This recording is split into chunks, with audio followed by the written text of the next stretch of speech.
get ready. Welcome back to the chat. You have entered it. I am your co-host, Matt Silverman, here with the one and only Colette Bennett. Colette, I'm also here. She's here. Confirmed. We are here. We are gathered here today to discuss the very most important topic in the history of the world and universe and humanity itself. That's right. It is the reason why Nintendo can never go forward with technology at the same rate as everybody else. Oh, she did it. She dropped the bomb. Oh, that's not the most important topic in the world? It is, because it is. We are sitting here on Wednesday afternoon. You will not be hearing this until Friday, but I woke up and then a few hours later, a video appeared. It just no fanfare, no ramp up, no. It was just like, and remember that Switch that everyone was talking about? Well, here's the new Switch, and it's here. Yeah, it's here. It's here. It has a bigger screen. It has a slightly bigger screen. Oh, I'm just gonna be a dick about this, even though I full on knew that this is basically what was coming. I'm still gonna be a dick about it. Go ahead. And then I was going to be equally a dick, and then I was reading some Twitter threads that interested me about what is come and could come. So please proceed. Okay, good. Well, I have read no Twitter threads and not gotten any further than my own mental meanderings on the whole thing, which is, I don't need that.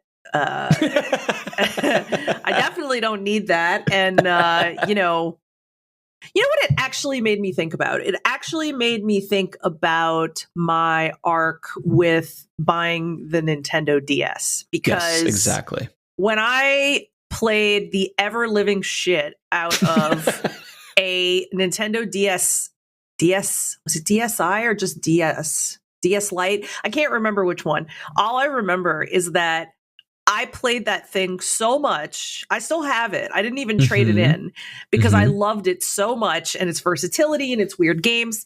And like, I'm thinking about it and going, okay, interesting, because when that was replaced by the next generation with a bigger screen, I was all about that. Right. So why am I like, fuck right off with your OLED Switch? Like, that's not offering me anything. And I think the key for me is that I am a heavy Nintendo Switch docked player. That's got to be it, because I don't give a shit about the screen, because I'm usually looking at it on my 65-inch television. Yes. And if I was holding it all the time, maybe I'd be like, ooh, that would really change the game. But like, for me, it's not really, it's not really changing the game. So that's, am I going to like make fun of it? I mean, maybe a little, like, in, good fun. But on the whole, I'm just kind of like, I don't really need to go get that. And that's kind of the end. Now, maybe I'll see it, and when I see it in action, I'll go, oh my God. Yeah, I mean, I saw the mock-ups and I'm like, okay, that's pretty. Like, you cannot communicate what an OLED screen looks like with a video camera pointed at an OLED screen. Like, there's it can't do it. And it's like trying to show someone 4K on a not 4K device. Exactly correct. Right. Or show them, hey, this VR game is cool. Check out VR on a YouTube video. It doesn't work. You can't do it. And most people don't even know what an OLED display is. So even for Nintendo to call it, literally, the name of the console is Nintendo Switch OLED Model. Yeah, that's really weird to me. Like, I understand that maybe Pro wasn't what you were going for, but like, why that? It pegs the selling point to OLED, which some people understand and some people don't. I'll admit, as a person who buys a lot of gaming devices, who is also a professional fucking video producer, I barely know what an OLED screen is or why it's good. So who is this for? It's Well, clearly for if you have never owned a Switch and you're ready to go big on right. a Switch, then this is awesome. Yeah, that's fair. I will say that, not to undercut the entire thing too much, there are a couple of things about it that do appeal to me other than the screen. Yes. Because all OLED means to me is real pretty. Bright, crisp, crisp, good real colors. Pretty. It's pretty. And also, and like, who cares about this? But like, if you look at it on an angle, you can see, like, if you look at an LCD screen or monitor on an angle, you start to lose the picture. It starts to get a little fuzzy, grayed out. But my understanding with an OLED is that because the pixels are illuminated individually, you can look at it from any angle, like a painting, and it still looks bright and shiny and colorful. One other thing I did recently read about is that, I'm not a video technician of any sort, but like, the way the screen illuminates uses less energy, which means theoretically, better battery life. This model has the same guts as the latest Switch model, which has a slightly improved battery plus an OLED screen. Maybe that means significantly improved battery, which you yourself, if I'm not mistaken, said would be a big selling point for you if and when. Yeah, I mean, it should be. Like, I was actually looking at the press release like before we hopped on the podcast, and I had it open on the screen. So I just looked up at it while we were talking, and I saw there's a blurb from Doug Bowser. It's a great option for players who want to experience the new vibrant screen when playing in handheld and tabletop mode. And he's right. Mm-hmm. Those are definitely who this is meant to appeal to. So I think it's mostly just that it's not for me. But I mean, I also am like, well, what exactly was it? Like, what could they have announced that I would have been like, ooh? Like, I mean, I think the tech, like, I think seeing games run better and render better, like, those are the things that I really care about at this point. Horsepower. Yeah. And even based on the most meticulous and trustworthy reporting, there was nothing firm mention of horsepower. There was discussion of DLSS, which would have made normal 1080p resolutions look a little crispier on your nice television through artificial intelligence, not native 4K. That was it. And as we've discussed previously, unless you're in a fucking movie theater, people pretend to care about 4K, but like, you can't show me a person who can really distinguish at a normal viewing distance. If you're sitting at a computer monitor, I can see the difference between I have a 1440 monitor in front of me right now, which is 2K. If I'm running something at 1080p and I'm sitting in front of my computer monitor, I can absolutely tell the difference between HD and 2K. When I am sitting in my living room, I absolutely cannot. And again, I am an insane person who looks at every pixel and frame, and I cannot see the difference. So like, AI upscaling is nifty, but really kind of silly on a Nintendo Switch. Yeah. So that was not going to be a selling point, and it's not even in the goddamn thing. Oh my God. I joked in the very beginning about this, about how Nintendo technologically chooses to stay a step behind. And it was frustrating to me at one point. But seeing this announced kind of brings me back to that same place where I'm like, yeah, okay.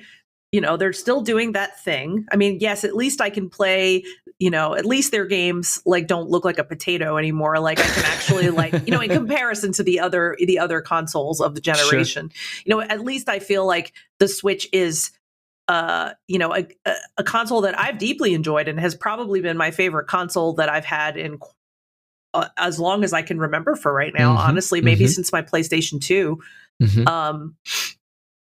So yeah, it's interesting because it's like part of me wants to dog them for always being like, oh, we're always going to stay behind the curve on that. But then the other part of me is like, well, it's really not hurting their sales, is it? Oh, no. It's not it's never been about and continues to not be about cutting edge technology. Here for Nintendo, of course. Here is the question mark caveat that didn't occur to me until I was started to poke around at other analysts and influencers and things talking about it. What if the reporting is right and this isn't the Switch Pro? What if the Switch Pro comes next year? That could totally be. And again, I missed out on all the DS stuff as we previously discussed, but like people were pointing out on Twitter and Reddit, there were like 6 versions of the 3DS. There were. An extraordinarily popular console, handheld console. Crazy popular, incredibly profitable, and they made 6 versions of them, including, as you pointed out, one with a slightly bigger screen, which I bought, which you bought and people cared about twice. But actually, I bought it twice because once they released a Zelda like case, like not case, like the actual system was like gold, and I was like, I need that, and then I guess a year or maybe under a year later, they released a Persona 1, and I was like, get the fuck out of my way. And so like I immediately I asked Patrick, like, do you want the Zelda one? And he was like, yeah. And so I gave it to him, and then I just bought the Persona 1, and I was like, well, here we are. Yep. So I mean, like they perhaps rely on the idea that we will, that it doesn't necessarily take big upgrades for Nintendo's customer. Some people will buy it. Yeah. Many people will buy it. It's just who are we? We and the analysis that we read are people who have been scrutinizing rumors and reporting and specs for 3 months now. And then it comes out and it's like, it's totally not that. But like, not 99% of people, parents who are buying Switches for their kids, like they have this is completely irrelevant. Right. And that's the thing. Like, I would love to see like a demographic, pie chart on this, because, we've been Nintendo fans for so long since we were kids that it's really easy for us to think about, all the people buying Nintendo as, adults like us. But I would love to know if like 50% or more of the pie chart is parents buying it for kids. Or to put it another way, I have a phone, and then the next model of my phone is the same fucking phone, but with a bigger, shinier screen. And if you're an iPhone user especially, that absolutely works. And even if you're not, I mean, like, I find with Android, I've been able to like resist a little bit more for things like that. But like for some reason, when I was in like the Apple ecosystem, like I would literally salivate the minute they were like, we have a bigger screen and it's prettier than ever. I'd be like, I want it. Exactly. And the Apple business model and the Nintendo business model are not one-to-one, but they're very similar if you break it down. It's selling premium devices, it's handheld, it's and bringing people into a software ecosystem where it's like, I could get this game on Steam for $2 or I could get it on Nintendo Switch for $60. I guess I'll get it on Nintendo Switch because I'm a Switch person or whatever, right? I mean, like, or because I want to take it with me. I think that's a really big piece. Like, I want to take it with me.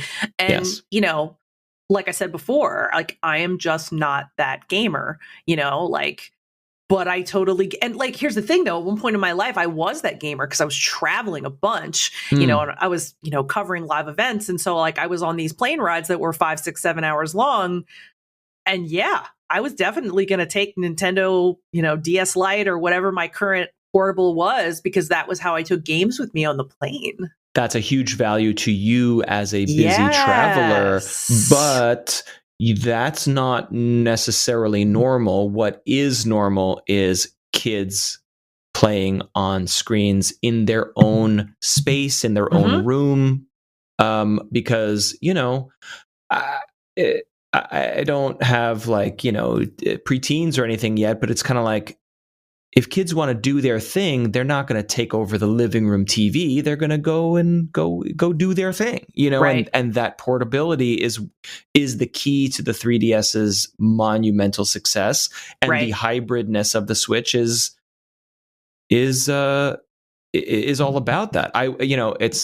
I'm so protective of these devices. I don't let the kids touch them or use them unsupervised, but like, we had family visiting this weekend, and they brought the Switch with them, and the Switch was just like on a table with no case, and kids just picking it up and putting it down and leaving it on the couch, and I'm like, oh my god, how it's just out like that? That's horrible, but like, that's probably how normal kids play video games. It's just out and about in the wilderness. Yeah. And I am the exception to that rule.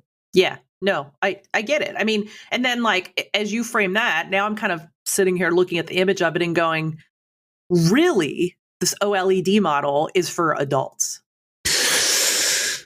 I think, here's why I think that. I'm not saying not for teenagers, maybe teenagers too, but like, to me, the adult is the one that's going to give a shit about whether or not the OLED screen brings that. We're the ones who actually know, and would be like, okay, I'll pay that extra. How much extra is it? It's $349, right? It's like $349, yeah. And what's the original? Is it $299? Is that right? I want to say $299, but then I'm blanking on what the Switch Lite currently cost. Maybe the Switch Lite's like $249 because it's slightly smaller. I can't remember, but I mean, like, it's more. Like, I know it's not the exact same price. So to me, that's like, okay, like, let's put this out. I mean, does it mean that kids won't get it? Yeah, I think some kids will get it, sure, but like, I do think that that's got to be aimed more. Well, maybe not. I don't know. What do you think? No, I think that's right. I think what it is, okay, and again, using our own household as an example, but I love the Switch Lite. I actually like it a little bit more than the main Switch because I don't like Joy-Cons, and I mostly play Switch handheld these days. So what happened in our household is the original Switch became the family Switch, which is mostly docked. It's the Animal Crossing machine, and it is the, hey, let's play something on the big TV machine. And then I play the most of my more involved games on my Switch Lite, which is really not for kids. It is not accessible to kids. It is separate from the family zone.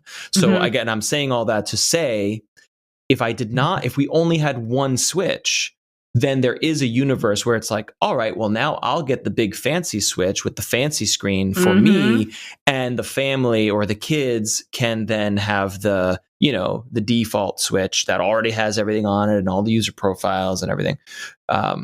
So we've identified 3 customers. One is, I've never owned a Switch, and now this new one is super cool and fancy. Let me just get it. Number 2, hand it to your spouse, hand the old one to your kids or spouse or friend.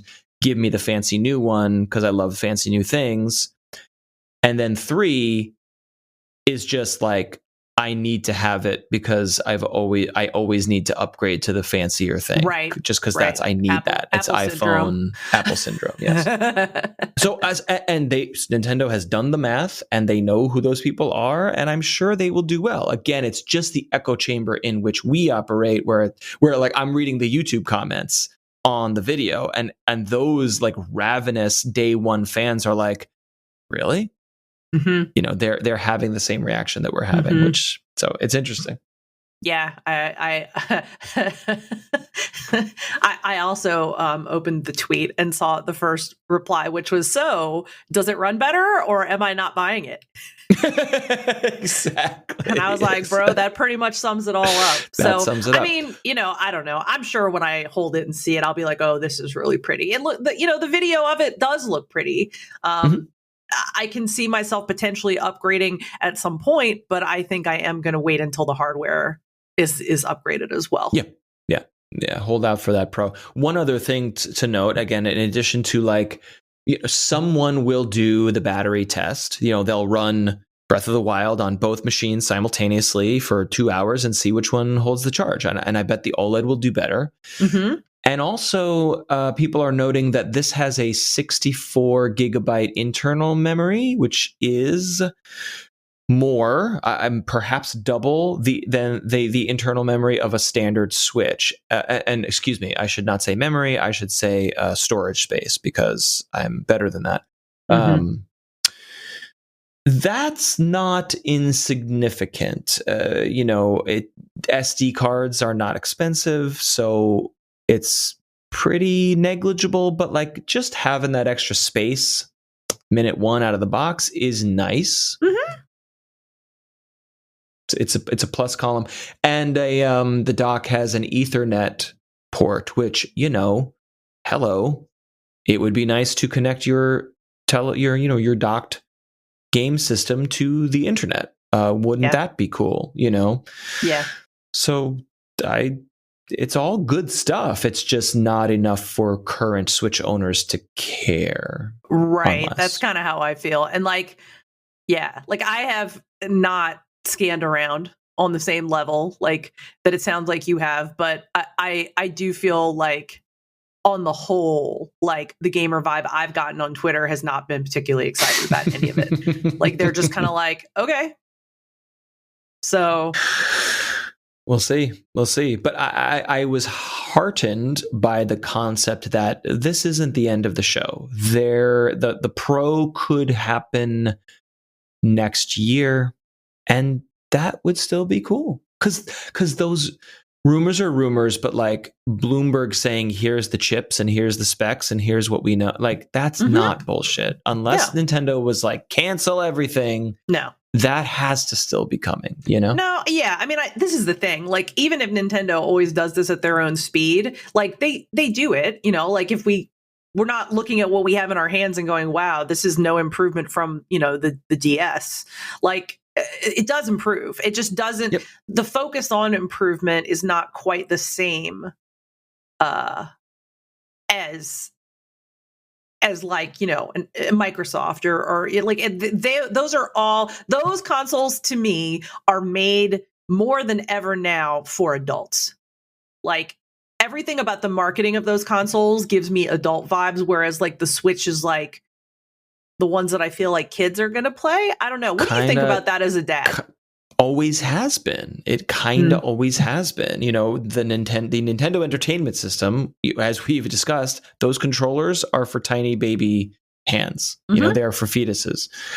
The Wii controllers are, for families and kids, and they did cool stuff with them, but like, people who are playing Call of Duty or whatever they play, to stereotype, or who are grinding away at Final Fantasies or MMOs or whatever, like they're not going to be rolling bowling balls, on Wii Sports for like 400 hours. So these devices and these softwares are for different use cases, and that's great, and it always has. So I don't. It's interesting. So here's something interesting. We have come to view this hybrid console that runs The Witcher 3 reasonably well as like this like awesome gaming thing for grown-ups. But when Nintendo opens up their spreadsheets and says, how are we going to make the most money? Yep. Understanding that parents will buy the shiniest thing for their kids when it comes out for Christmas is probably going to be fine for their bottom line, and it does not align with our narrative of what the Switch is or could be. Sure, and it's interesting. Sure, but I think we always see Nintendo's products through this lens. Like, I know very few people who are like Nintendo purists. I know a few, but I just don't know a lot. And so I feel like, like I can at least speak for you and me. We've been Nintendo fans since we've been very young, but then we're also people who got really wrapped up and interested in, the experiencing games in the highest quality we could. Yep. And so I think sometimes that we look at Nintendo and we see them through that lens, and Nintendo has never ever and will never ever do it that way. Mm-hmm. Like that's just not, but we can't help the way that we see, and like we are definitely people who are like, oh my God, I really want a flawless gaming experience. I really want, a high frame rate. I really don't want my game to stutter and jump and be ugly. Like, these are things we do think about. And I don't think Nintendo games necessarily like look like crap or anything. Like I'm not trying to give it that. No, they look, first party games for the most part are oh my God, they're spectacular stunning. Works of technical achievement. Yeah. Yeah. I refuse to, and I'm going to talk about that later in the show. I refuse to purchase the subpar experience. Like I love the idea that The Witcher 3 is on the Switch. I think it's fantastic. I will never play that version. Yeah. And I've already played it, so it doesn't apply. But there's no way you could convince me to replay the game in that format because it's not. It's not how it should be, and that's such a shitty statement. It's a very elitist statement, and I don't want to be all like PC master race here, but it's. I choose Nintendo game experiences when I know through reviews or editorial content that, like, for example, we talked about Darkest Dungeon. It's a 2D game, runs flawlessly on the Switch. It looks as good on the Switch as it would on a PC. And now I can play it in bed. That's a huge win. I'm going to buy the game twice, you know? Yeah. Yeah. It's it's honestly, I think for us too, right? Like we're lucky because we do have multiple options of how to play games. Many people don't. They have one option, and for us, it's like, do we want to play it on the computer? Do we want to play it on the Switch? Do we want to play it on our phones? Do we want to play it on the PlayStation? Like, we have a lot of different options. And to be honest, like, I never have been like really like in like a console or should I say publisher company party. Like I've never been like, oh yeah, like Xbox all the way. Like the closest I've ever gotten has been Sony, because I felt Sony catered so well to what I wanted in the PlayStation 1 and 2 eras. Right. But I still was never like, fuck Xbox. Like I never was. I'm going to assume, please correct me, I'm going to assume that it was about the IP. It was about the software. It was about the games, the games that you loved. It's always about the software. And that's why I think people are so funny when they're like, I'm an elitist for this console. I'm like, no, you're not. You're an elitist for the titles that came out on that console, because those are the things that made you love it. You're not just sitting at home not playing a game on your PlayStation 4 going, I love this. Like, you're not. Here's what's interesting. I fully agree, of course, but I think we're arriving at an interesting time where the ecosystem and the platforms are they're weirdly starting to matter more, and they're starting to matter less. They're starting to matter less because games are coming out on everything increasingly, which I love. I love the idea that Sony first-party exclusives are eventually coming to PC, and I can eventually enjoy them. Like, that's awesome. Yeah. But what I'm also observing is ecosystems like Game Pass and cloud gaming, where it's like, I will absolutely be choosing if the difference is. The difference is not like, oh, this box runs games and this box runs games. The difference is, if I go Microsoft, then I can play these on my PC. I can play them on my phone. Right. I can play them on my TV. I can do whatever. And if I go Sony, I guess I'll buy a PlayStation 6 again. Like, that's going to really matter. I think there's a big inflection point for consumers there. And I'm not choosing the Microsoft ecosystem because I love Windows. I'm choosing it because it's better. Yeah. Oh, the whole thing is better. The value's better. The fidelity's better. The longevity is of the playability of these games in a cloud or in a Steam environment. I can play games from 1997 and I can play games from 2022 on the same platform. Like that matters deeply to me. And Nintendo don't do that. PlayStation doesn't really do that, to my knowledge. Or they're not so great at it. Yeah. Yeah, no, you're right. All I want is to start a game on my PC. The next day, I'm like, oh, I worked a 10-hour day. I don't want to sit at my PC anymore. I want to play tonight on my PlayStation. And I want to just go get my save out of the cloud and play the game on the PlayStation. And then the next day, I want to be like, I'm going on a trip. I'm going to move the cloud save over and play it on the Switch because I'm going to be on a trip. Yep. Like, that's probably way too much to ask, but that's what No, it's not too much to ask at all. It is absolutely what's coming. Whether you'll move from PC to PlayStation is unknown. It's probably either unlikely or sort of it'll be case by case, at least in our foreseeable future. But what will really happen is like you're not gonna move from PC to PlayStation. You're gonna move from PC to your TV because your TV will just have an app. That would be great.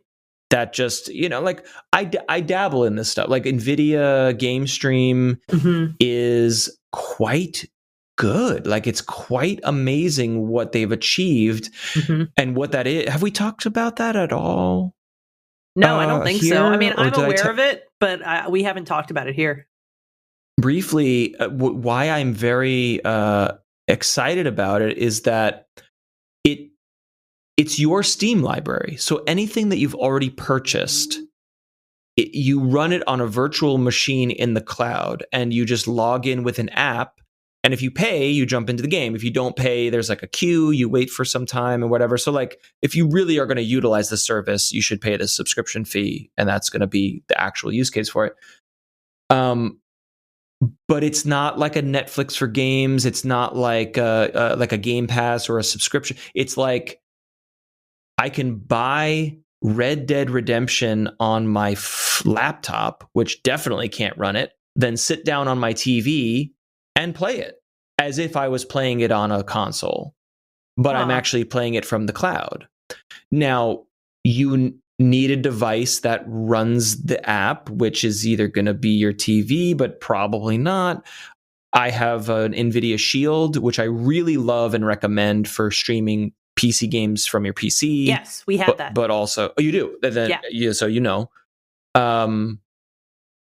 but the problem that's going on, which I don't fully understand, is these are games you buy. So it's like I bought the game on Steam, the publisher got the money from me, and I'm just playing it in the cloud. It doesn't detract or remove revenue from the game developer or publisher. I'm playing a game I own. I just play it remotely instead of playing it on my laptop or playing it on my PC. So it's the same exact thing. But so NVIDIA came out with this and they're like, yeah, all the games on Steam are in the cloud. And publishers were like, yeah, that's cool, whatever. And then like 10 minutes later, many publishers were like, no way, we will not allow. So the whole catalog, so you can own 100 games on Steam, but like only 20 of them are playable in the cloud for some reason.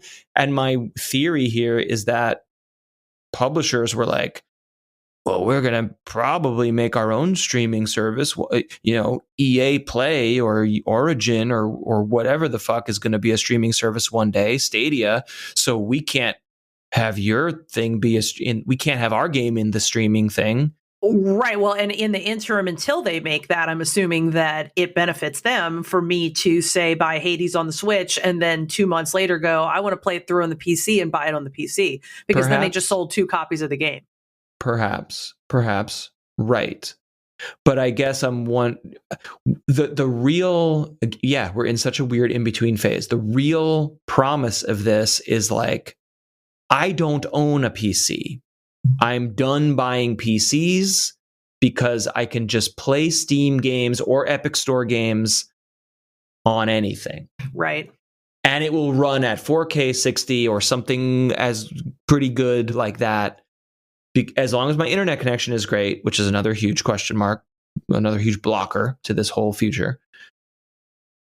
Then I can just boot it up on my phone, boot it up on my TV, boot it up on my Shield, boot it up on my Switch-esque device. It's not going to be a Switch. It's not going to be a Nintendo device, but it'll be some sort of handheld thing.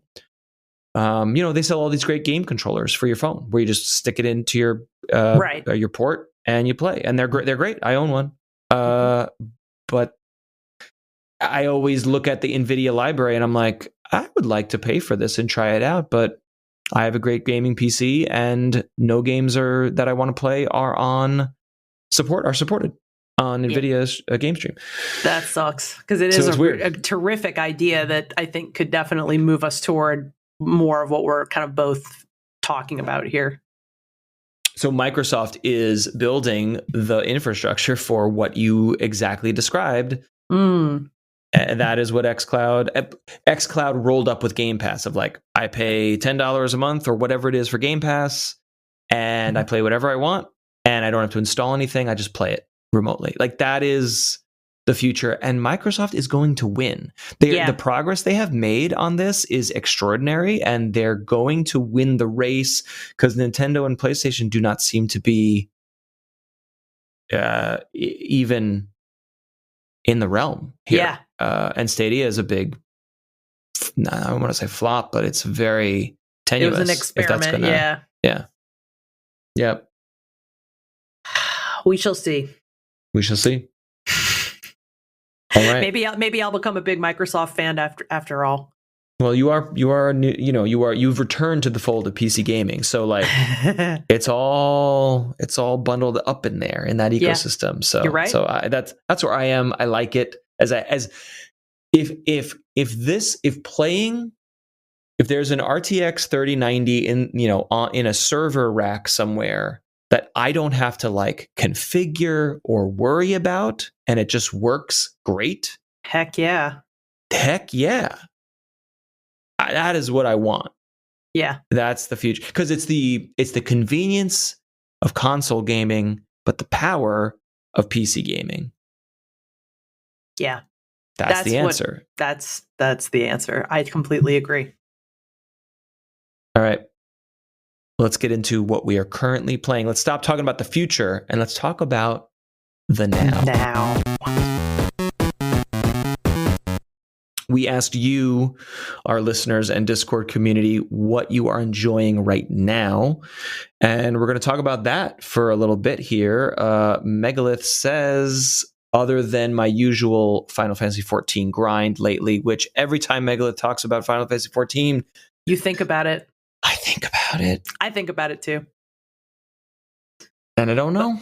But like, my thing is, okay, I just need to cut out some other things I need to do in life so I can have time to do that, and that's not going to happen right now. It's just not. No, not right now. And then our esteemed guest, God the Lord, talked about Red Dead Redemption 2, which has been bumped to the top of my queue now that he shamed me basically on the show for not having played it. So we'll see. But Megalith also says, I started playing Legend of Heroes Trails. Oh, Trails in the Sky. In the Sky. I don't know that one. Me neither. And I did not get a chance to look at any gameplay of it before we jumped in here. So I was hoping you might be aware of it. I am not. I don't know if it's, it's part of a series. It's going in my, let me go look this up after the podcast list. Beautiful. All right. So we'll look that up. But Megalith also says lots of Steam demos from the summer sale. Terra Nil and Lens Island. I was not aware of Lens Island, but Terra Nil looks extraordinary. It's been getting a lot of buzz, similar to how you had played Sable.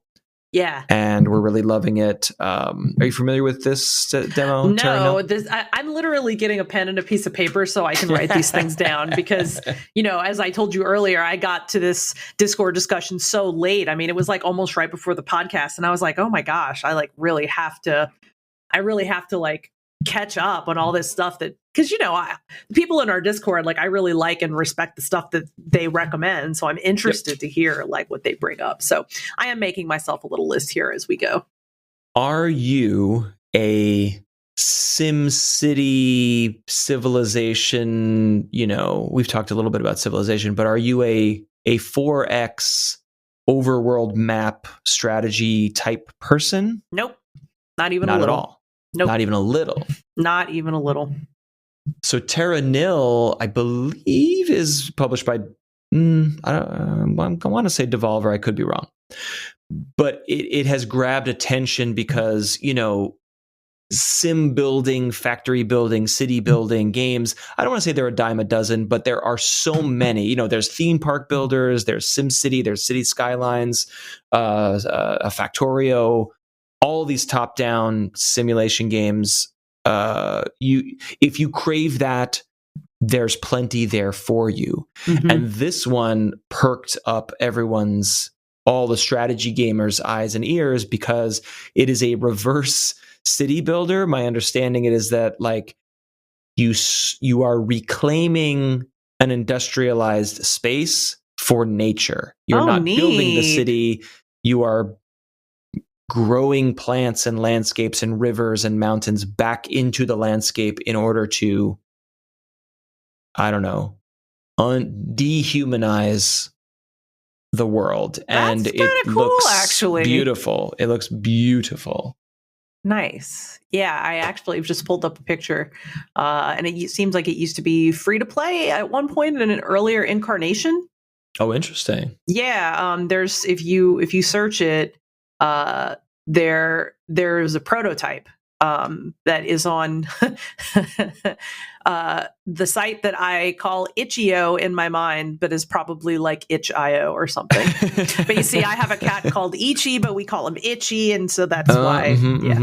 That's why my brain. But yeah, there's actually a Terra Nil prototype site there on Itch.io, and you can name your own price and download it. So that was the original, though, not the version that they're working on now. So if you were ooh, I just want to go dig, you could go dig at that. You could do that. You can play the demo, which is free on Steam. And I believe this is coming out either later this year or early 2022. And people are psyched. So I'm glad Megalith is enjoying right now, even in its limited form. Yeah. That's super cool. Techno says, as a new owner of a PS5, I've been playing updated versions of a few things like Mortal Kombat 11 and Final Fantasy 7 Remastered. But also, actually, before I go on, I'm going to pause there. Related to our ecosystem and platform discussion, I don't understand. I live in a PC world. Right? And you do too. So when you have a certain PC of a certain power, you play a game on it and you're like, oh man, this is the game that's going to really push me to buy the next graphics card. And it doesn't run great on your current PC. And then one day, if you're lucky or you put in that, effort, you get the new PC and you go back to that game. It's the exact same game, the exact same ones and zeros, and it works amazing. And you're like, oh yeah, this is how this game should be played, and it's amazing, and it runs so great. And you can always access. It's the same game. It's just your box got better, right? I don't understand this like fucking smart delivery upgraded version, PS4 version versus PS5. Like, what is so different about the architecture of a PS4 that you need a special PS5 version of a game to run on the PS5? Meaning, if I download a PS4 game to a PS5, why doesn't it just run better? Why does it need to be quote unquote upgraded? Completely overhauled? Yeah, I don't know. That's like something that is like a realm that of gaming that I quite frankly do not understand. I just assume that everything about a PS5 title is just running on higher specs, higher demands. Like, I guess. I mean, like, I have not been like nose to the grindstone reading about like the differences between the systems, but I wonder about that. Like, for me, it would be like if I got a PS5 tomorrow, heaven forbid if that actually happened, I would probably pick up, like, for instance, Final Fantasy VII Remake again, but not because I played the whole thing and just want to see how it looks updated, more that I didn't complete it and I would love to just see it in its best possible form. So I'd be like, yeah, cool, you know? But would you have to rebuy it at full price, $60 or whatever, to own the PS5 version of it? I'm thinking yes, probably.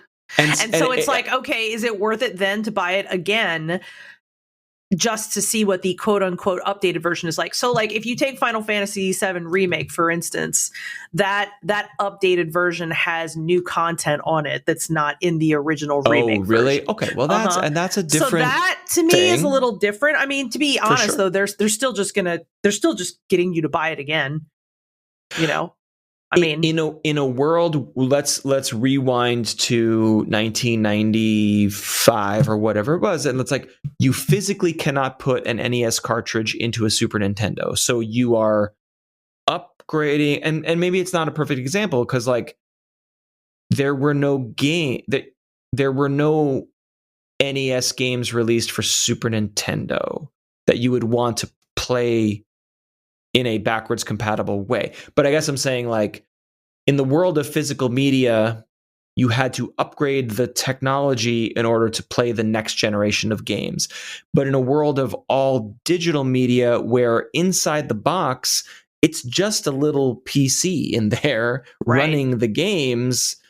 And so I guess if there was an extraordinary technological leap between a PS4 and a PS5, the way an NES leapt, NES going to SNES, you're talking about a literal exponential jump in bit depth or whatever. You know, you're going from an 8-bit console to a 8-bit to 16-bit, or yes, but that's not the case here, right?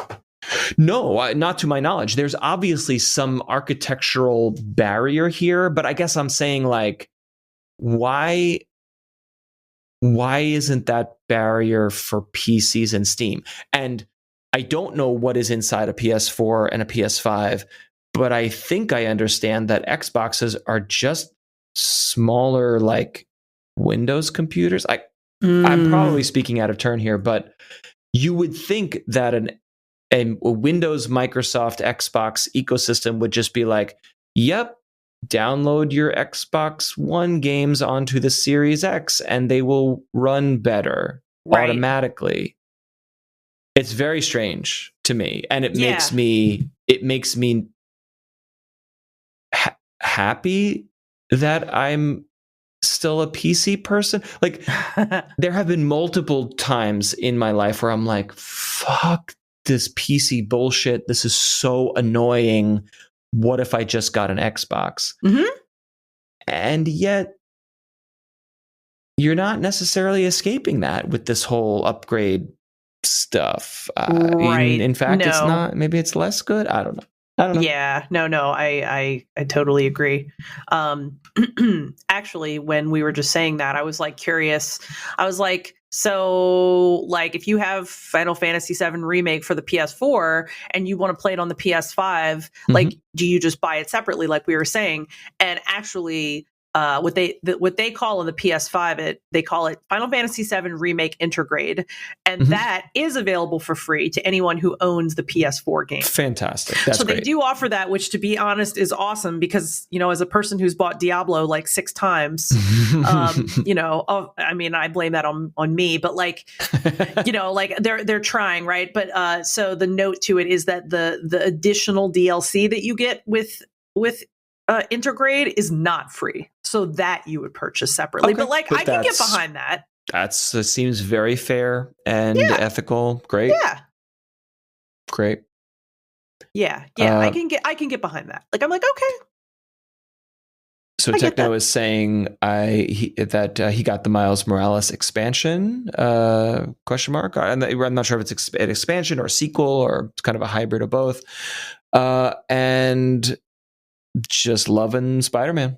The new Miles Morales stuff is really great. And Techno also says that he tried out Darkest Dungeon based on our conversation, and he loves it. great sense of style, sound design, interesting strategy. I wish you well, sir. It's a great game. And I'm excited for your ass to be kicked by all the Lovecraftian horrors that are happening down there. So awesome. Yeah, I speaking of the Darkest Dungeon, I did pick it up. Nice. I have been recently taught by Patrick the genius of buying a Steam game, trying it, and then being like, I don't like this, and returning it and getting your fucking money back, which is a thing that I never would have been like, wait, you can try the game and then you can return it? Like, if you don't love it? Within 2 hours, right? If you have less than 2 hours of playtime on it, right? Yes, correct. So basically I was like, oh, okay. That's amazing. So like, I had a game or two that like I had tried and like played for like, 20 minutes and then been like, yeah, I'm not feeling it.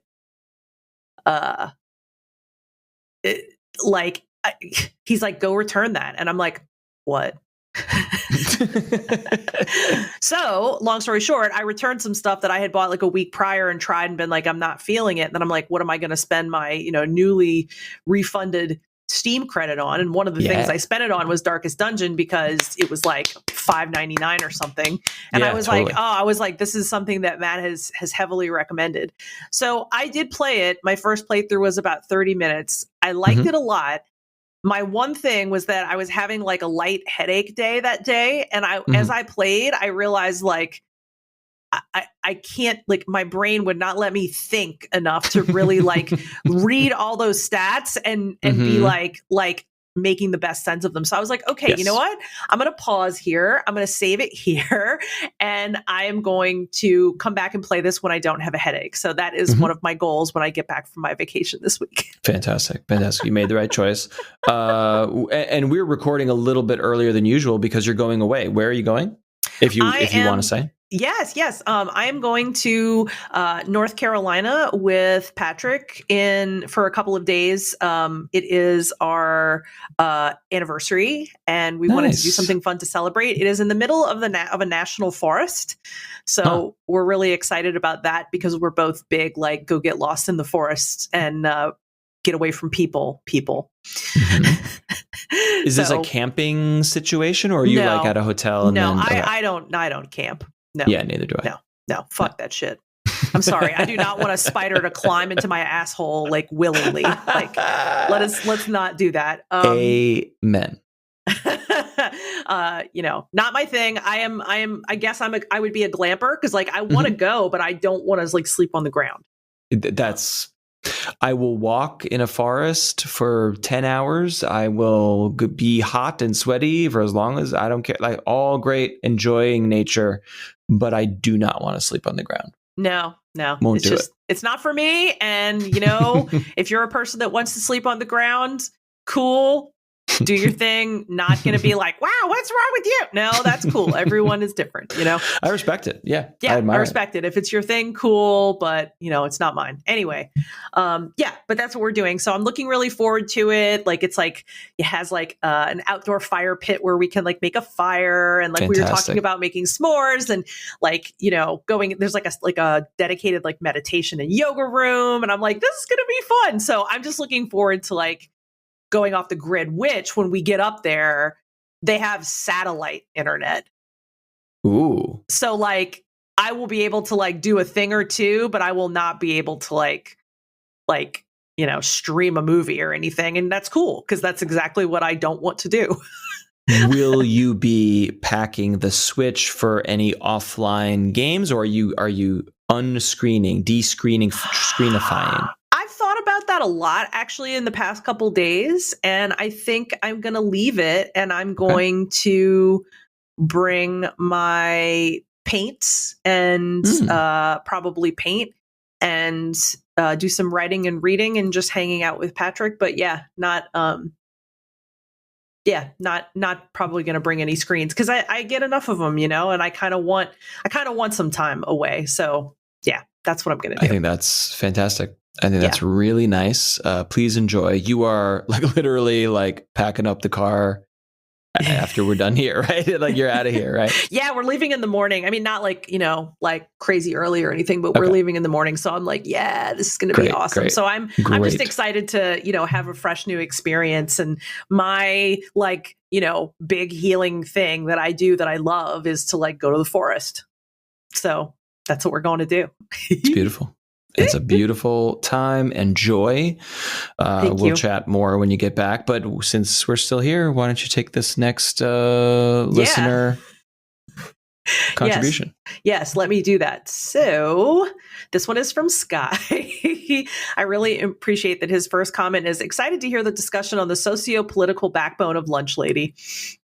Which what is that? What does this mean? Lunch Lady is a game that I'm trying to remember I think Patrick gifted it to Sky, but there was a discussion about it before that happened. And what it is it's a horror game where you are trapped in a school after hours and the lunch lady is after you, and she is a horrible creature. She is not a person. Were you streaming this or no? Am I thinking of a different game? Okay. I haven't streamed it yet. But you streamed something that was like you were in a fast food restaurant, like you were cooking burgers or something? That was oh my gosh, I forget the name of that one. I can see it in front of me, but I can't think of the name of it. But yeah, totally like a similar vibe, right? Like except this one there's just one thing that you have to avoid, and it's the lunch lady. But anyway, it's deep-seated childhood fears. Like for real, but like she is so like they really went above and beyond to make her so horrifying. Like it is, yeah. Anyway, without getting, I mean, I'm interested to learn more about this game, but like, is this like is she some creature from beyond, or is she just like a mean lunch lady? Like what is going on in this game? She's definitely not a person. Oh, okay. Like that's the best I could really tell you. But like, it's the kind of game like where if you look at it, you're kind of like, oh, so like this is the kind of game that I watch a streamer play and like when like they literally start screaming at the top of their lungs the first time they see the lunch lady. And it's like, those are the games to watch someone streams, like every time. Yeah. But do you actually play them yourself? I feel like there's a category of games that are really fun to watch other people play, but am I going to like really invest in these? I'm not, because I am extremely snobby about my horror. I like to watch those types of games. Yes, I like games that are going to literally like fuck me in the brainstem. So like, the lunch lady like could in a way, but like, it kind of plays on like a dread jump scare, like running away thing. And like, I am more of like a slow psychological terror fan. So I will watch Lunch Lady, but I will definitely not be playing Lunch Lady myself, most probably.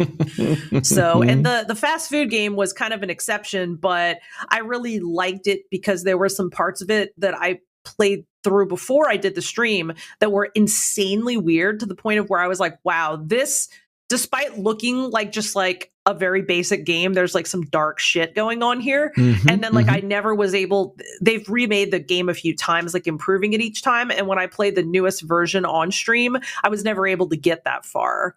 But that was kind of like the reason why I was playing it, was because I was like, wow, this is really strange. So but anyway. I think there's a performative layer where it's like, hey, am I going to like spend 60 hours by myself enjoying this game?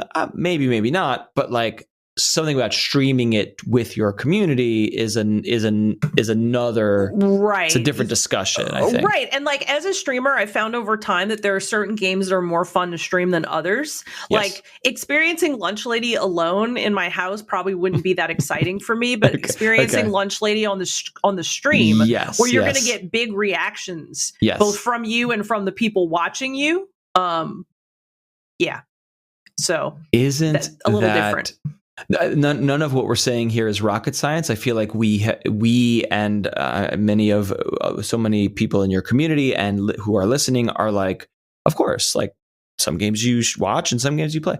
But isn't it fascinating how streaming has changed our intentions around games, and that also games are being made, not necessarily with the express purpose of being streamed, but there are some games that are like, this is batshit crazy, and it is meant to be like, look at this crazy shit. You know what I mean? And that could be like your spouse on the couch next to you, or it could be an audience on the internet. And I just find that fascinating.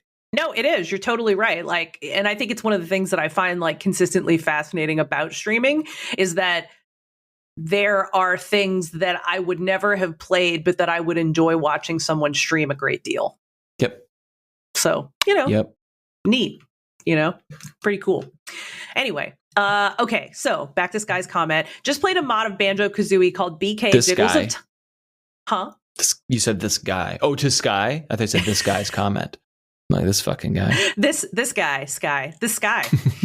I played a mod of Banjo-Kazooie called BK Jiggies of Time, which matches up Bear and Bird into OOT Hyrule. Feels like more like a fully fleshed out game than a mod, barely broken and open, and just as vast as OOT, Ocarina of Time.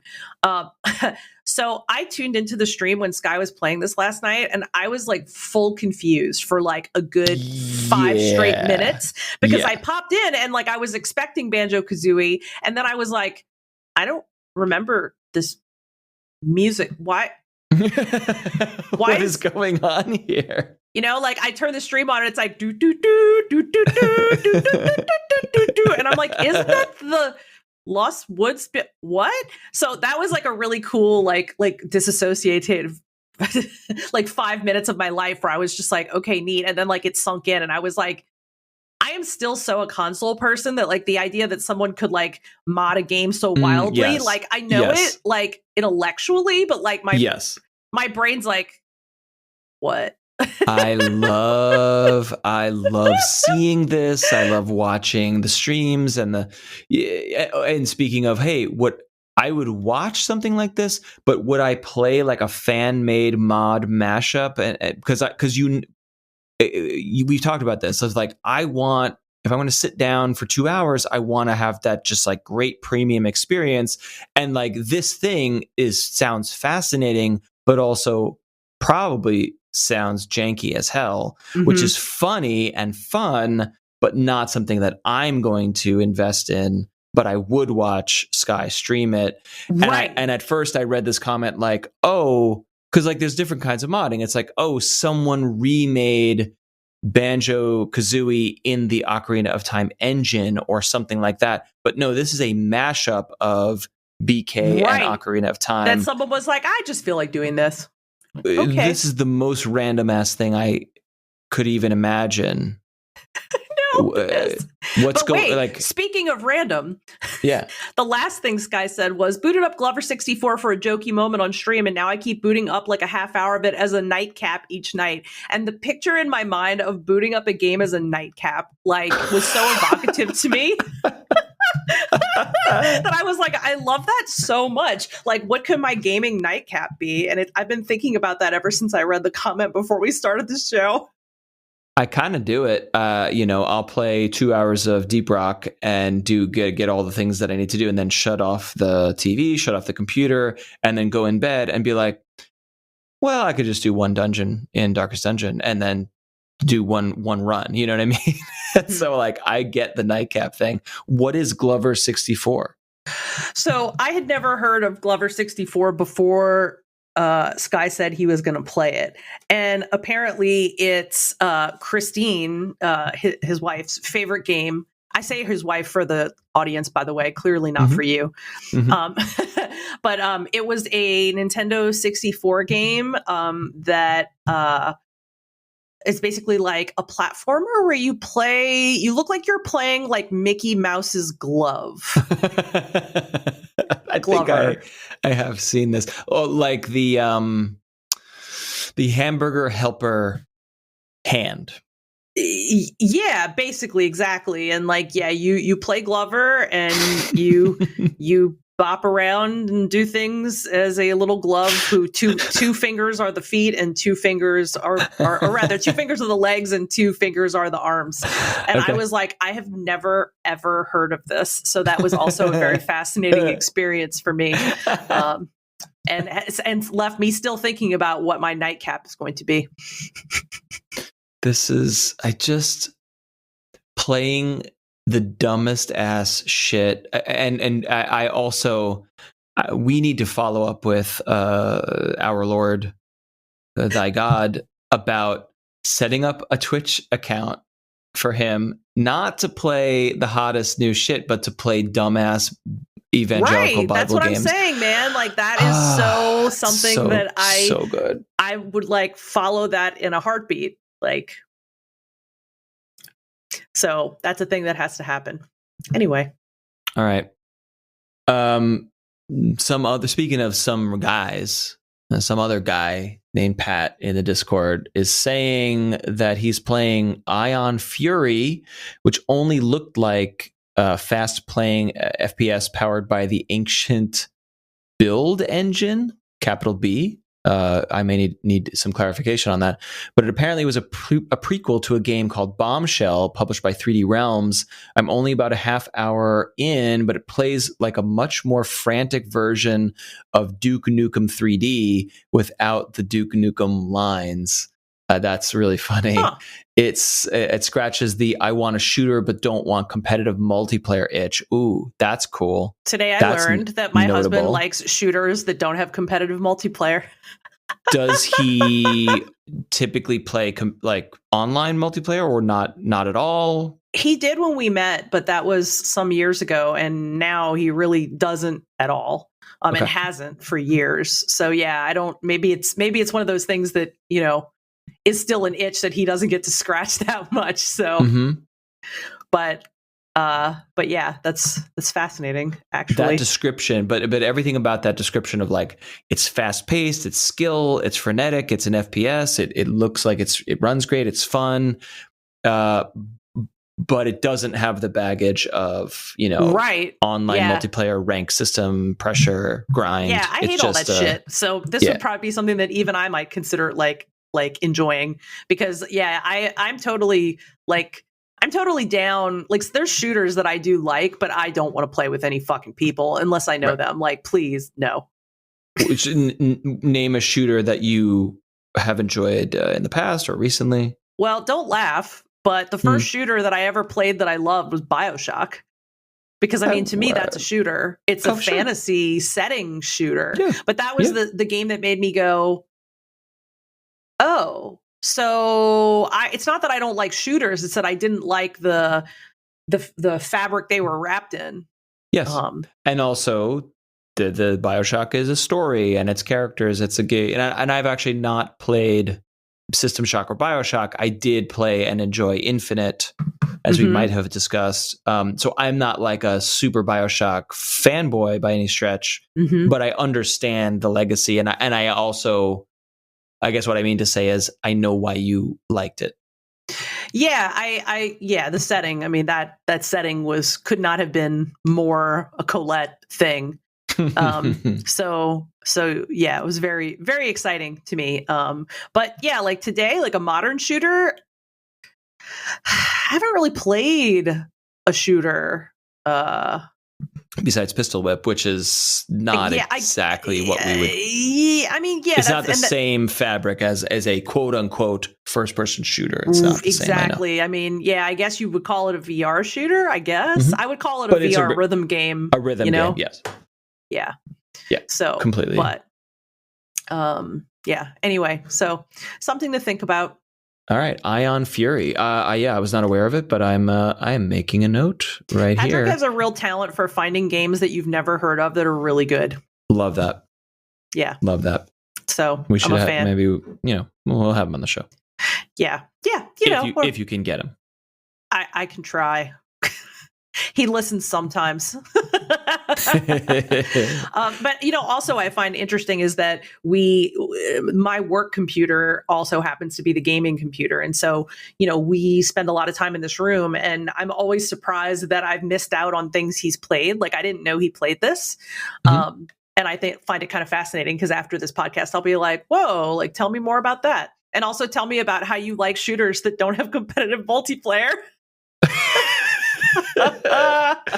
Question. Do you share a Steam account? And if not, are you like logging in, logging out when you want to play your library of games? How do you do that with one PC? We do share a Steam account, and the way that we don't share a username. We have separate usernames, but we have our library shared. Oh, so you can share. That's right. Yeah. So that is really helpful. So yeah, like he'll log into his, especially if he specifically wants to look around or have his own wish list and stuff. But yeah, for the most part, that's how we do it. And it's pretty handy because then obviously whatever one person buys, the other person has. Love it. Yeah. That's great. Pretty neat. Great.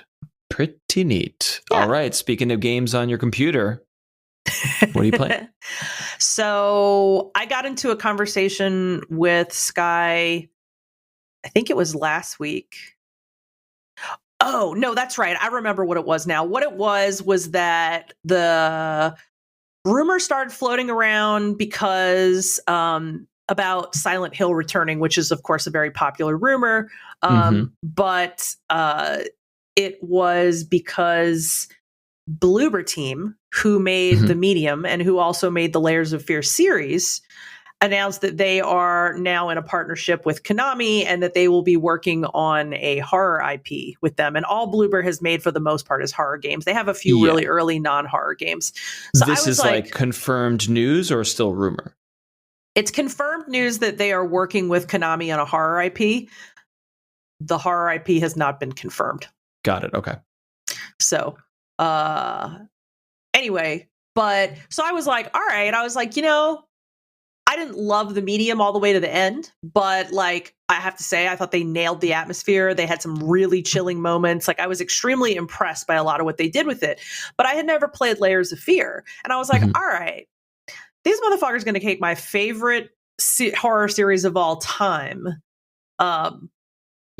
I'm going to have to like go back and really give them like a serious look. Yes. And so I went to go grab Layers of Fear, and how Steam is. If it's an older game, you have a very good chance of seeing it for a very cheap price. So I think I got Layers of Fear 1 for like $3.99 or something. Nice. Yeah. And I was like, I've seen this game so many times, and I don't know why I've never picked it up. Probably just that overwhelm of, too much to do, too much to play. I am really impressed with this game. And nice. I say that because, I say that specifically wanting to highlight the fact that there are many jump scares in this game. And I tend to not really care for jump scares. I think of them as kind of cheap, honestly. Sure. Yeah. And what I really like about Layers of Fear, other than that the atmosphere is just terrific, and I mean fucking terrifying, is that they kind of took like jump scare elements in some pieces, but they're weaving that into an overall story that like has my absolute favorite quality in a horror game, which is just an increasing sense of what the fuck? what? Like, what is that? Like, and I love that because I like not, you know what I mean? Like, I like not knowing what the hell's going on. Like, that's my favorite form of horror. So yes. I'm getting close to what I think is probably the end. Okay. That was quick. But having seen the way that they set this up, the atmosphere, what it feels like to play it, I really have to hand it to them. Like, from what I've seen of The Medium and what I've seen of this so far, like, I would feel very good about them taking on Silent Hill and trying to reinvent it. That's nice. That's a nice feeling to know that things that there's a torch being passed there, and you as a super fan are feeling good about it. The community is probably feeling good. That's cool. That's cool to hear. Yeah, it's nice, and there have been all kinds of other weird, like, the Silent Hill rumors have been kind of floating around for years now. I think a lot of people just desperately wanted to bring it back. But at any rate, it sounds to me like this is a bigger, stronger possibility of it actually happening. So I'm probably going to finish that tonight on stream, because I am streaming in a couple of hours, and then move on to Layers of Fear 2. And I'm looking really forward to that. So that's really all I've got on my plate. Actually, no, that's not true. The new campaign for Demio just came out. I think it is called The Realm of the Rat King. How often are they releasing new campaigns? Well, Demio itself came out a couple of months ago with one story campaign in it. And then we finished that. And then we waited, I'd say maybe like 2 months. And they had already said they were working on The Realm of the Rat King, I think it's called. And so they just released this. I have not followed up with them lately to see like if they already have another one, like they're going to move on to. But I'm assuming that they will. And that it kind of allows them to just keep expanding the game and making it bigger and better. That's fantastic. I love that they are. That seems very quick. Like 2 months feels like a long time, but like for them to release and then follow it up. And is it free or is it like DLC? How does that work? It's free. They do it. They handle it the same way that Pistol Whip does, which is that I have never paid for a single Pistol Whip expansion, which is insane because the amount of time that has gone into, and I mean, like I participate in their Discord, like I'm very aware of everything they're doing. It blows my mind that that's kind of a thing I see more of in VR. It's not like it's always like.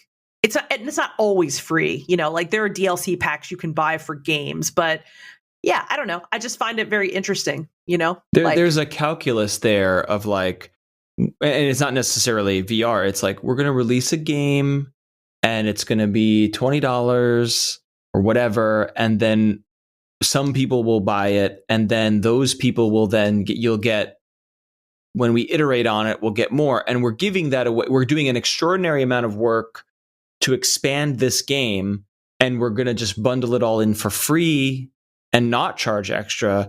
And there's a math equation there that's like, oh, when the new expansion hits, it will get news coverage and people will talk about it. And players who played exactly as you described, you're like, we love the first campaign. We're going to play the next campaign. And now you're telling me about it. Now we're talking publicly on a podcast, but also like you would probably tell me about it as a friend anyway. And so maybe I forgot about that game, but it sounded really cool. Oh, now there's 2 campaigns for $20. I'm definitely buying that. And so that work that they put in, they're not charging for it, but they got me and 20 other people like me as a customer. No Man's Sky is the same way. They've built 50 games worth of game on top of the original game that I bought in 2016 and have not charged a dime. But like every single time they release something, I always see in the subreddit like, hey, like I'm a new player. I thought the game always looked cool, but this last update looks pretty cool. What do you think? And then they're like, and the community is like, welcome in, come on in, and it just grows and grows and grows. It's this idea of like, you add clay to the sculpture and it just gets bigger and more valuable because it's good, not because you're like trying to make a buck. I think that's great. It's a great model for game development. Yeah, no, I totally agree. I love it. It makes me feel very passionate and really admire the dev teams for choosing to do that. Yeah. I always tell Cloudhead, the Pistol Whip folks, like when I chat with them, like I always am like, I would pay for this, and they're like, yeah, we know, know, and like they just don't, and I'm just like, you guys really like. But what's interesting, just as a side note, if tomorrow they were like, we're releasing a brand new Pistol Whip, Pistol Whip 2, and it's going to cost $80, like I wouldn't even pause because I got so much for free. So that's kind of an interesting angle to think about when you're giving away content for free to people. You would, because you're a super fan and you understand the value like rubric there, but like almost, I don't know if many other people would pay that much, but you made me think of something else, which is now is leaving my brain. So bear with me now. Where is it? Where is it? I think there's something in there of like they don't want to fracture the player base, because if you played Pistol Whip and then there was a paid DLC and some people bought it and other people did not buy it because, hey, I just don't love this game enough, or hey, money's tight right now, I'm not going to buy the DLC. Right. Then you have some people playing one version of the game and other people playing the other version of the game, and like, maybe Pistol Whip's not a great example because it's not like multiplayer or anything, but like, I don't know. I think there's an argument to be made of like, we want all the people in the same bucket so they are talking about the same stuff and telling their friends about the same stuff, and it's not like fractured all over the place. Right. And in the No Man's Sky example, like, you can't sell paid DLC because like if you fly to a planet and someone else is there, you'll see them there. Like, so it is a multiplayer game, and if I have a cool helmet and you don't, that's weird. Like, it's weird. It's not. Right. We would be in different spaces, sort of. I don't know. Yeah, I wouldn't have thought about it that way, but that's a really, really good point. Like, if you're going to build a community, and that's something that I think people are more interested than ever in building a community that lasts and thrives. Yeah, like that is a big piece of it. Because they will evangelize when the expansion comes out for the game that they love. That if a person has played 100 hours of a game and a free expansion comes out, they're gonna tweet about it. You know what I mean? Like, they're your biggest fans. So treating that community as a community and not as an install base is a very durable business model. And we're seeing that with content creators, and we're seeing that with game developers. I'm making mental notes because I'm literally giving a talk about this next week. And so I'm very passionate about the community as ethical business model thing on the internet. I'm excited about it, and I'm excited to see more and more companies doing that. And then when they don't do that, or they like despoil their community with shitty tactics or whatever, then that's like it's a big oopsie in 2021. You know what I mean? I totally agree with that in every way. That said, what are you playing? I had another question for you. The game you were describing from Bloober. The Medium? What Layers of Fear? No, the Layers. Yes, the first one.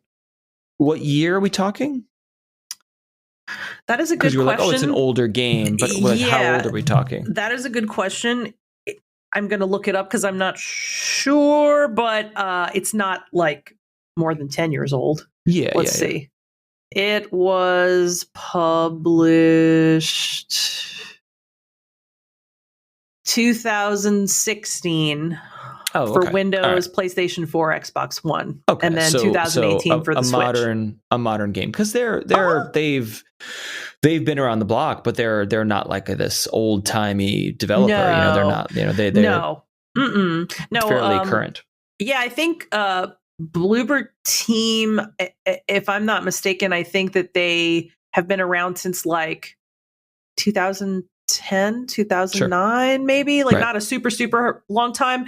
They did some kind of like, more forgettable games like earlier on. And then they started moving into psychological horror with Layers of Fear. And since then have done pretty much just that. They did a Blair Witch game. They did a game called Observer that I'm still like super fascinated with and want to see. But yeah, I think, definitely for a big horror fan, something worth checking out. And they're a Polish developer. Oh, okay. Which I think is kind of cool because I don't think I can think of too many other Polish horror developers. I mean, even any like CD Projekt is and was the biggest one, where it was like, hey, Poland has a game dev scene, and they were it, but you don't think of Warsaw or anything as a hub there. Yeah, it's interesting. This industry can come out of anywhere. You know, Yeah. One guy in Sweden can make Minecraft, and it's the biggest game ever, and it didn't come out of California or wherever games typically came from. It came from wherever, and that's pretty cool. Yeah. As you were describing layers, I was wondering, do you feel that you have, and I'm not sure how to put this, like a thicker skin or higher standards or whatever that make you less susceptible to being scared in a game? Meaning, I rarely / never play horror games. So if I played a game that was really spooky or had a lot of jump scares, I'd probably be very affected. But do you feel like you're playing a game, and because you have a wealth of knowledge and experience in the genre, that you're going to play a game and you're like, oh, I see this coming, or here's a creepy thing, and you're like, I've seen that before, kind of thing, you know? Does it ruin stuff? Does that mess up that's a really your good ability question. to be scared? No. I think that's such a good question. I'm thinking about it kind of from the perspective of, you know, if you go to see, like, let's go say you go to see like a Friday the 13th film or something, not the first one, you know, and like you pretty much know what you're going in for. You're going in for the slasher film. So you're going to see like, you know, half naked girls, you know, you might be at a camp in the dark, lots of screaming, you know, you're going to find them killed in crazy ways. Like when you go in for that kind of film, most of the time it's like we know what we're going in for, right? And so like since psychological horror is my big thing, I pretty much know what I'm going in for. And to answer the first part of the question, I'm rarely scared. I just like being in really fucked up settings. I don't know what that says about me, but so for me, like I will say that actually there's an exception to this rule, and it is that the minute you put me in horror in VR, I can't handle it. Oh, like, interesting. It's too real then. So I've played a few horror games in VR, and those have actually rattled me. Interesting. But if I play it, you know, on my computer in the dark, you know, like for the majority of the time, I'm pretty okay. I don't think that the fact that I know so many of the tropes well ruins it, because to me, the best possible thing you could do is do something completely unexpected that makes me go, what the fuck? And the second best possible things you could do is use the tropes, but use them in ways that are innovative or different or just masterful, even if they're used in a typical way, you know? Yeah, it's a weird question, because it's less about knowledge of genre and tropes and seeing things coming, and it's more like, if your body and brain is accustomed to fear or trauma or whatever, like I think there are like biological and psychological responses that like make you hardier, like make you more resistant. And maybe I'm just making this shit up, or I'm assuming a lot of things, but I don't know. I feel like it's almost like a scar. Like, you know, if you have been wounded and it scars over, well, that skin's tougher. Do you feel tougher, or do you feel just as vulnerable? And you answered it a little bit by saying, oh, I'm not actually scared most of the time. I'm just enjoying the creepiness of this genre. I'm not actually scared. And that's actually, you have not articulated exactly that before. And that's interesting, because I guess as a non-horror fan, I always perceive people who like horror films to be scared. Can't wait to get scared tonight. And what you're saying is like, oh no. It's not about, I just am extremely drawn to very dark storytelling and a certain type of setting. You know, some games nail it more than others, but like, so just now when you said, oh, you know, I just thought that people like to get scared. And I was like, oh, you know, I guess maybe maybe I don't get too rattled at the majority of horror games I play. But then I remembered a movie that I watched, and I watch a lot of horror movies as well, as you would imagine. And I don't get scared by many of them often either. So this movie, I remember this really clearly. I was living alone. It was probably 2000, I don't know, 14, 15 maybe. And I saw a movie. I think it's called The Possession. Let me see if this is it. Yeah, it's called The Possession. And it was based on a real story about a haunted object called the Dubbock box. That movie I had to turn all the lights on after that movie. And that almost never happens to me. So I don't know if I think for me, when I know that something has like zero basis in reality, I don't know that I can ever be truly like terrified by that. The Dubbock box is one of those things that after I read about it, like after the movie, I was like sometimes I feel like games don't really do this, but films do this sometimes. They get a little too close to like something that like whatever that something is, like that's like I don't want to go over there. Like I don't that's too close to something that I think maybe could like have some kind of genuine evil going on. And that's what this movie felt like about this particular item. Am I totally imagining that? Probably. But like but it's more about the craftsmanship of the media, which is, and that was the back end of my question of like, you're so fluent in this thing that it's probably most run-of-the-mill stuff is not going to affect you deeply, but extraordinarily well done horror. If you get scared from something, a movie, I know to stay the fuck away from it. Like, you know what I mean? Like that's a barometer for the average person, maybe.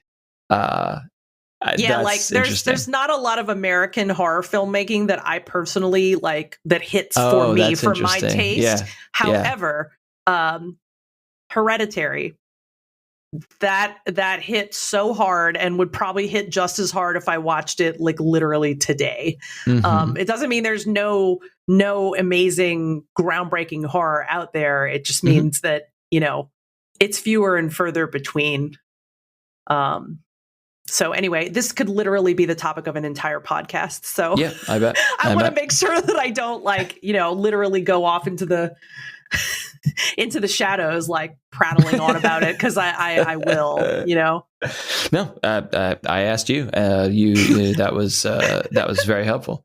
Yeah, no, I'll be brief here cause we're running out of time, but, just still lots of Deep Rock Galactic, which I realized it recently that this game is filling the Warframe hole in my heart. Aww. You know, it's the co-op, like working together shooter, you know, exciting missions, cool updates coming to the game, and really engaging gameplay and grind, you know, like Warframe, it's all about grind. And it's like, hey, if I do a little bit, I can level up here and add this modification or get this cool new helmet or whatever.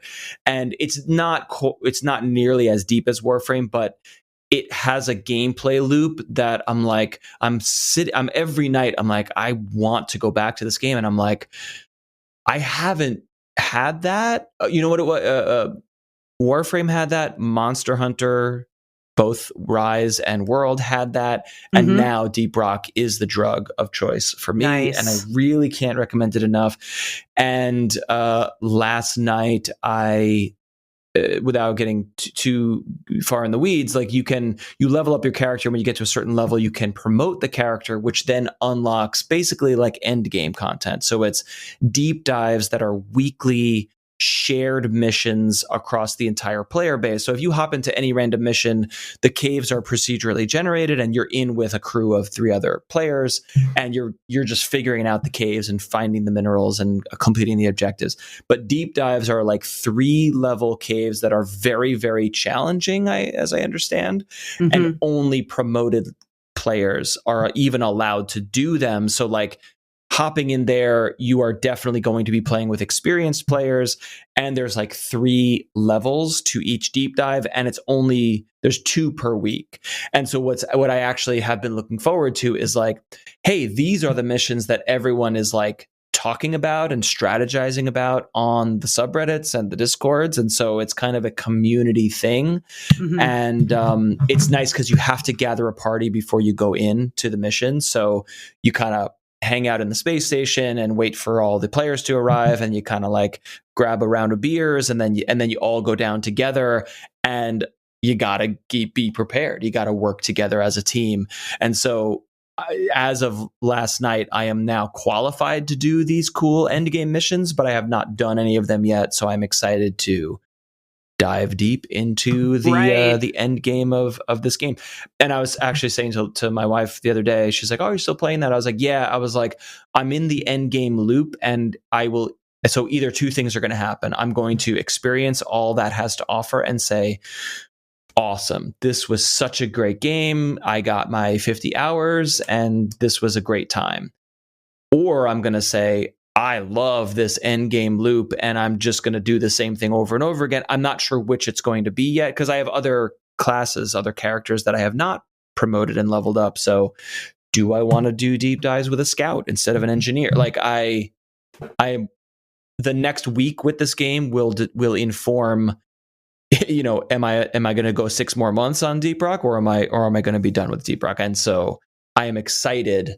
It's been a while since I've been like, I can't wait to find out what's next in this game. That's such a nice feeling. It's a nice feeling. I'm really happy to be looking forward to it. So that's Deep Rock. Yay. Still grinding away at Darkest Dungeon. I'm eager to hear your thoughts as you get more.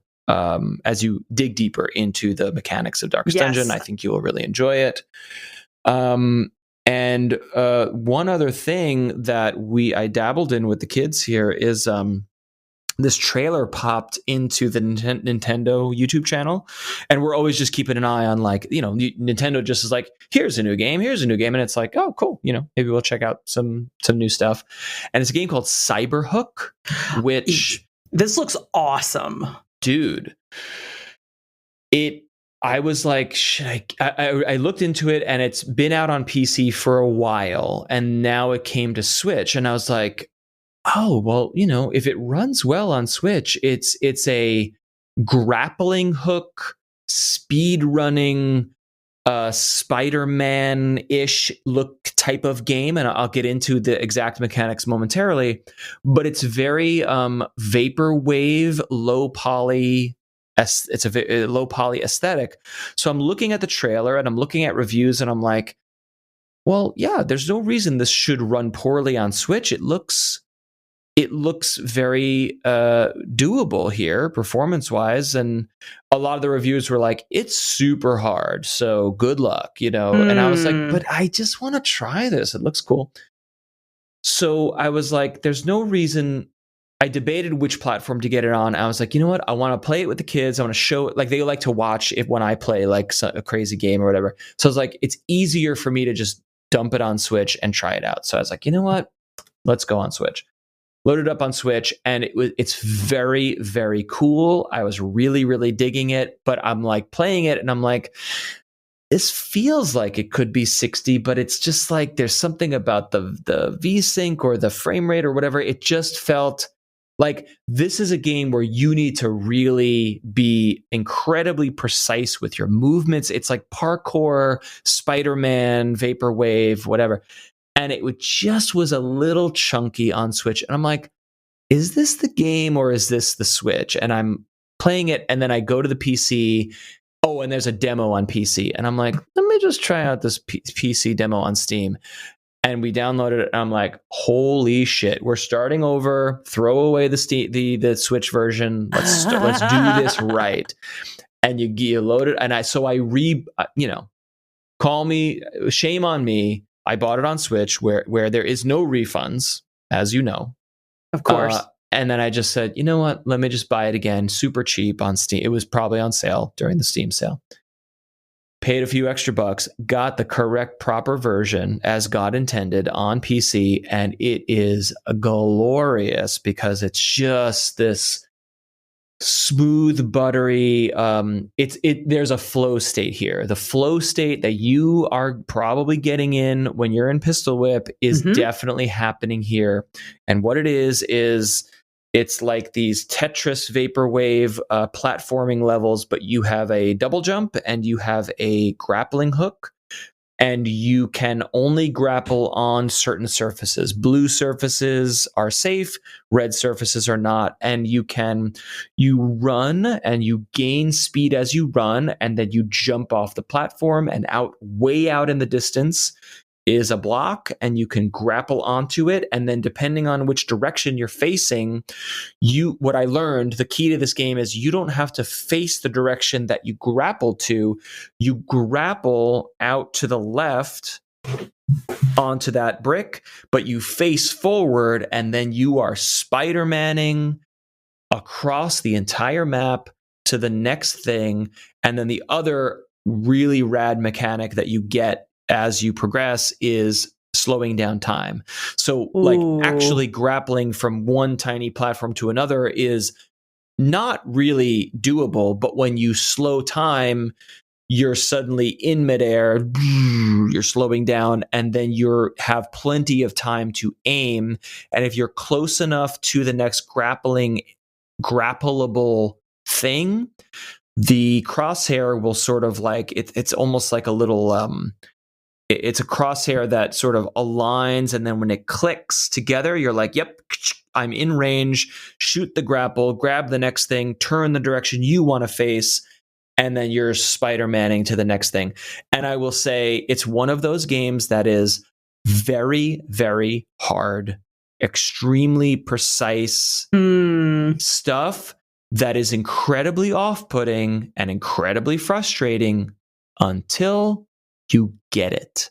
And then when you get it, it feels amazing, and it's super rad, and I love it. And it's not my kind of game because I'm not there's no other players, there's no enemies. It is just leaderboards, basically. It's leaderboards, but then you have to get a good enough time to then progress to the next level. You have to get enough like diamonds or whatever of like, it's almost like a par, like a golf par of like the par for this level is 20 seconds. And if you get 22 seconds, you get 1 diamond. But if you get 20 seconds, you get 2 diamonds. And if you beat the par, you get 3 diamonds. And then you use the diamonds to unlock levels later. So there is like a progression system, which I like. And there is a grind.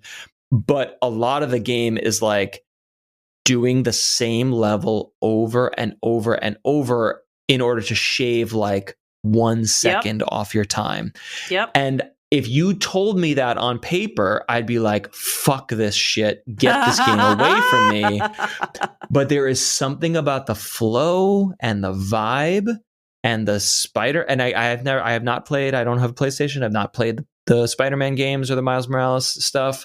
But the way people describe flying through the city and latching onto things and then swinging to the next building, I imagine there is some flow going on in this that I really dig. And I got to carve, as I'm talking about it, I'm like, yeah, I got to play that again. I got to carve time out for it again because I really like it. And if you care about performance and frame rates as much as I do, I think it's really cool that it is on Switch and it runs fine on Switch, but do yourself a favor and grab it on a PC or a console, a heftier console. You know, the funny thing, looking at it, like when I watched that trailer, the first thing I thought was, I can get this in VR, right? That's what everyone says. Like that doesn't mean I won't play it, but like, oh my gosh, I would love that so much. The answer is no, it's not VR. And also, I've seen a handful of games in VR that do stuff like this, but like, that's a barf bag central. Like, is that gonna Is that going to hit the nausea button? I mean, I play Well, Squadrons in VR and I'm doing the nausea button. I mean, I play Well- Squadrons in VR and I'm doing barrel rolls and shit, and it doesn't bother me, but something about this might not yeah, work it's out. so I don't weird, know. right? Because like usually I haven't gotten sick in VR since I like put a Rift on like many years ago. But Mhm. when I got Layers of Fear, I saw that it had a VR version. I was like, oh yeah, I'm gonna do it. I'm gonna like, be terrified in here. And something that you probably would have recognized more quickly than I made me so sick that I felt like I was gonna vomit, and I had to get out, Yeah. return the game, and buy it just for the regular PC. It's a question of like, is it a technological issue? Is it a hertz or a frame rate issue that is causing you like visual distress? Or is it something about the motion or the movement of the game is running beautifully, flawlessly, it's awesome, but the motion in the game is something that's not agreeing with you? Yeah, I think it was the motion, but I couldn't tell you what exactly the motion problem, like what the problem was that I was like exactly what it was. I couldn't explain like, oh, it did this, or all I know is that the longer I was in there, the sicker feeling I got. And I was like, wow, I haven't had this feeling in years. I got to go. Oof. Yeah. This is a long shot, but have you seen, and I don't even remember what it's called. It's called like Gorilla Tag or Banana Tag or something. And I believe it's free to play. So it always pops up on the Steam VR, like, hey, here's what people are playing in Steam VR. And it's just you play as a gorilla or a monkey or whatever. And you're playing tag with other players online. No, I've never. And the game, but what's interesting about it is like it's kind of like an open jungle arena, and you traverse the environment by climbing, like by using your knuckle controllers as like, you can't see me, but I'm like I'm climbing up a wall. Left foot, left hand, right hand, left hand, right hand. And the locomotion is so cool because you're a freaking monkey. It's awesome. But like you're climbing up a giant tree and then you're looking down and then jumping off the tree to like tag someone. And I'm like, if you're going to get sick in VR, this is the one where you're going to barf. Like I would be interested to see how developers like these are really awesome experiences that you can only have in VR, but like a lot of people are not going to be able to access this stuff. I don't know. Yeah, I've never tried it. I would like to. Yeah, I totally see that. I think this is another case of like each iteration of this thing will get better to a degree to where like we're excited and enjoying what's happening to us right now, but like in a few years, like no one's going to be getting sick in VR ever, because like that problem will be fixed. Yeah, I sure hope so. Yeah, that's kind of how I think about it. Like I'm like, oh yeah, like that's it's pretty good. So, and I'm excited. I'm excited for that time. Me too. We should get out of here, but the last thing I just have to vent about is that I'm having my daughter she's 8. And she's finally getting into Minecraft. And she's such a creative kid. And I always was sort of like encouraging her or offering her, hey, do you want to play Minecraft, or you enjoy Minecraft? Let's build some stuff. And she just didn't get it, or she just didn't grab her. And then for whatever reason, recently, she was like, I want to try this again. And she really got into it. And then now she has friends at school who play. So the short version is like, we're on Switch and Minecraft runs amazingly on Switch. It's the full Bedrock edition. It's everything you want in Minecraft. And it's flawless. It's outstanding. I'm so pleased with how they've done with this version. And getting 2 online players connected to play Minecraft on a Switch is the most painful thing. Like I'm a reasonably smart person. I work in a technological field and I play video games all the fucking time. And I really struggled to figure this out. And it made me pause and say, like, how is a regular mom or dad setting up Minecraft for their kids on the Nintendo, because millions I'm of guessing kids. they're not. Like, how would they if it's this complicated? It's Nintendo Switch Online is the online service, and then I have an account, and then we created a family plan so my wife could have an account, and we didn't create one for the kids, but then I created a child account for my daughter, which had certain permissions, and then it's like, okay, great. So then an online account for Nintendo Switch could play with an online account from another Nintendo Switch, right? Right. Wrong. I mean, yes, logically. Logically, sure, but you are not correct, because you need to create an Xbox account, which is connected to a Microsoft account. Now, I have a Microsoft account for my Minecraft thing, which is connected to my Microsoft account for Windows. So then I had to create a child account on Xbox, which, again, I understand that Xbox is a platform and an ecosystem, but if you told regular mom or dad, hey, if your child wants to play a Nintendo Switch game, you got to create an Xbox account, they'd be like, what the fuck are you talking about? So I create a child Xbox account on my computer that then I'm like, well, now she still can't connect. So then I need to set very granular, poorly worded permissions to allow her to like accept friend requests or connect with other things. And then we finally get her set up, and then we were trying to friend the friend. They were already friends on Nintendo Switch, but when you're it's not like a Nintendo Switch game. You're like, hey, you're online, I'm online, let's join a game. It's like, nope, I have to invite the Xbox gamer tag of the kid who's on the Switch, and he's logged into his Switch under his account, but he's logged into probably his dad's Xbox gamer tag on the Switch. So I have to friend the dad's Xbox tag to connect, and then they connect, and he's not visible in the game, but she's visible, and reconnect, and we finally got it set up, and then the friend had to go. So they played for 30 minutes, and by the time we set it up, that was the end of that. That was, yeah.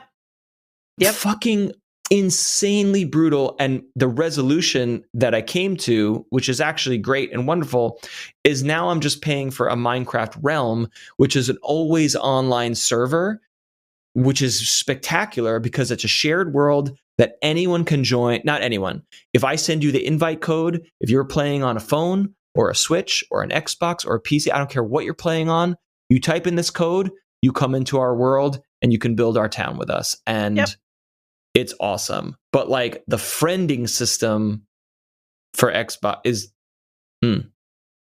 crazy town. So that is my story that no one will understand or appreciate except you and our listeners. And our listeners, yes. Because wow, yeah.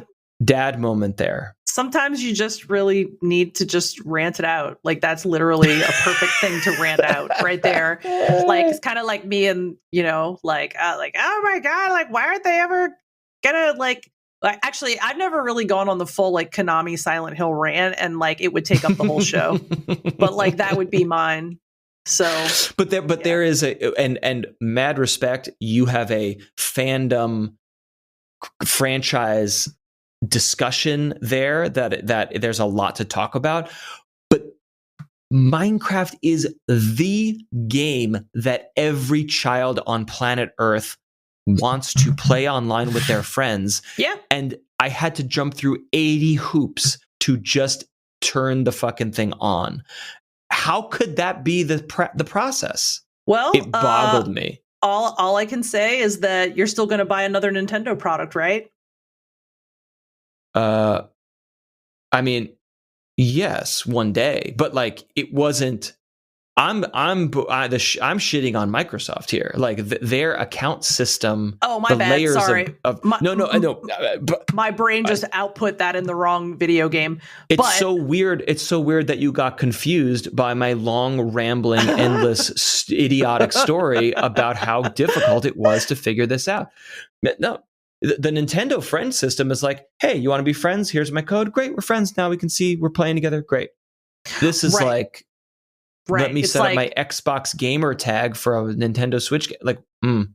bananas. like my thing is literally that all I want to do if I am going to play with somebody, like, I don't know, like I want everything to be easier, and like I have no patience whatsoever. So like I'll be like, hey, we want to play Diablo? Cool. Like I want to add you on my fucking friends list and be in a game with you in like 2 minutes. And if it takes longer than that, I'm probably not going to play the game. I'm serious. Like I'm just not. It's these platform walled gardens. Like there was a time where if you were playing a Star Wars game on Steam, you had to log into Origin, which is EA, which is the license holder for Star Wars for games, and then friend people on Origin so that you could play with them on Steam. And it was just this nightmare of systems. And thank fucking God they didn't do that for Squadrons. They just made it cross-platform for everyone, log in, whatever. And you still had an EA ID that was like connecting me to a PlayStation person or whatever. But there was no like launcher that needed to be open to play. And so like some companies are like doubling down on that bullshit. And some companies are saying, fuck it, whatever, just play with everyone, you know, and sure. I hope that we can get to that future sooner than later. Yeah. Yeah. So that's it. That's my rant. Thanks for listening. Rant over. Rant over. You have been listening to the chat. And we want to thank you for entering it with us. Our music is by Azure Flux. Our logo is illustrated by Just Call Me Katarina. And as usual, we want to hear what you're playing. You heard from other listeners today. Hop into the Discord. That is linked in the show notes. Also linked there is our email address, haveenteredthechat@gmail.com. We want to hear from you. We're not asking a lot. We just want to know, what are you playing? Because it creates conversation here. If it's a game we have no clue about, we're going to look it up and say, that looks rad. We want to know more about it. If it's a game we love, we want to geek out about it with you. So please let us know what you're playing or what you have played recently. And if you enjoy this episode, please rate and review it on your podcast platform of choice. Any closing thoughts before we get on out of here? Before you go on vacation and go to the wilderness? I mean, I have vacation brain, so to be quite honest, I have no thoughts other than about that. That is the correct answer.